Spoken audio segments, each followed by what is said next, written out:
আমি এটা পছন্দ করি নাই, এবং এটা আমি বলেছি কেবল ওনার সম্পর্কে না, আমি যত লোক দ্বৈত নাগরিক আছে তাদের বিষয় নিয়ে আমি প্রশ্ন কিন্তু শুরু থেকে তুলছি। আমার কিন্তু অন্য কোনো কারণ নাই। এই দ্বৈত নাগরিক কেবল না, যার নাকি অন্য কোথাও যাওয়ার জায়গা আছে। খলিলুর রহমান যদি আজকে ধরা যাক, খলিলুর রহমান দাবি করছে ওরা বাংলাদেশ ছাড়া কোনো পাসপোর্ট নাই, উনি আমেরিকার নাগরিক না, উনি দাবি করেছেন, আমি মানলাম, আমি ওনার দাবিটাকে মেনে নিলাম যে উনি বাংলাদেশের ছাড়া অন্য কোনো পাসপোর্ট ওনার নাই, উনি আমেরিকার নাগরিক নন, আমি মানলাম। নাগরিক না হলে উনি গত 30 বছর ধরে আমেরিকা আসেন কিভাবে? আপনি নিজেও বিদেশে থাকেন, আমেরিকা থাকেন, আপনি জানেন উনি কিভাবে আসেন। তাহলে ওনার অন্য কিছু আছে, সেটা কি? থাকার বৈধতা ওনার আছে, হয়তো সেটা পার্মানেন্ট রেসিডেন্ট উনি ওখানকার, অথবা ওনার গ্রিন কার্ড আছে। তার অর্থটা কি? অর্থ হলো উনি যে কোনো সময় এখান থেকে ওখানে চলে যেতে পারেন, যে ওখানে মহানন্দে থাকতে পারেন।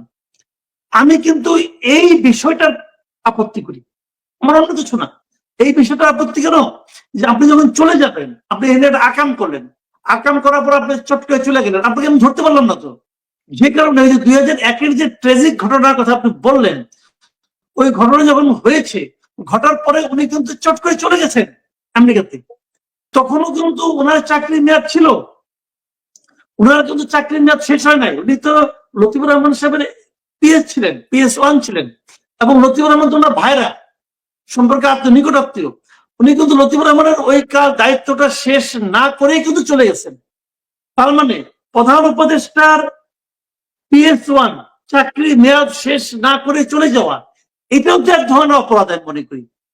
এই অপরাধ প্রমাণ করে এই দেশের প্রতি ওনার কোনো ফিলিংস কাজ করে না।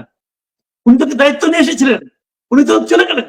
তো এখন এই যে একটা ওই অপরাধের সঙ্গে ওনার নাম জড়িয়ে গেছে, আমি জানি না অপরাধের সঙ্গে ওনার জড়িত আছেন কিনা, প্ররোচনা আছে কিনা, এটা আমি বলতে পারবো না, বাট বিভিন্ন পত্র পত্রিকা দেখেছি। বাট এটা কিন্তু ওনাকে ক্লিয়ার করতে হতো, কিন্তু উনি ক্লিয়ার করেন নাই। কিন্তু কেন করেন নাই? যেহেতু ওনার একটা যাওয়ার জায়গা আছে। যদি যাওয়ার জায়গাটা না থাকতো তাহলে কিন্তু ওনাকে এখানে বেশি ক্লিয়ার করতে হতো, কিন্তু ওনাকে আর ধরা পাচ্ছি না।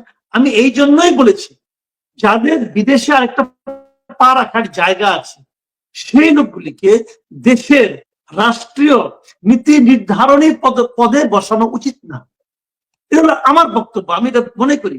এমনকি এই বিবেচনায় ডক্টর ইউনূসেরও উচিত না এত বড় একটা দায়িত্ব নেওয়া। উনি বলতে পারতেন যে ওনার তারা একটা বিকল্প জায়গা আছে, অনেকেরই আছে এখানকার।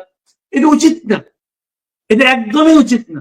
জাতীয় নীতি নির্ধারণী কোন পদে তাদেরকে বসানো উচিত নয়, কারণ তারা এখানে যে কাজটা করছেন সেই কাজটা নিয়ে যদি কখনো আপত্তি বা বিতর্ক তৈরি হয়, এই আপত্তি বা বিতর্ক নিরসনের জন্য ওনাকে যখন এখানকার আদালত অথবা রাষ্ট্র যখন তাকে চাইবে যে তুমি জবাব দাও, তখন ওনাকে জবাবদিহিতার জন্য পাওয়া যাবে না।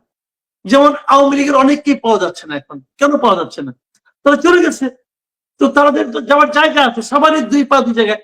এই ধরনের লোককে এই ধরনের দায়িত্ব দেওয়া উচিত না, এটা আমি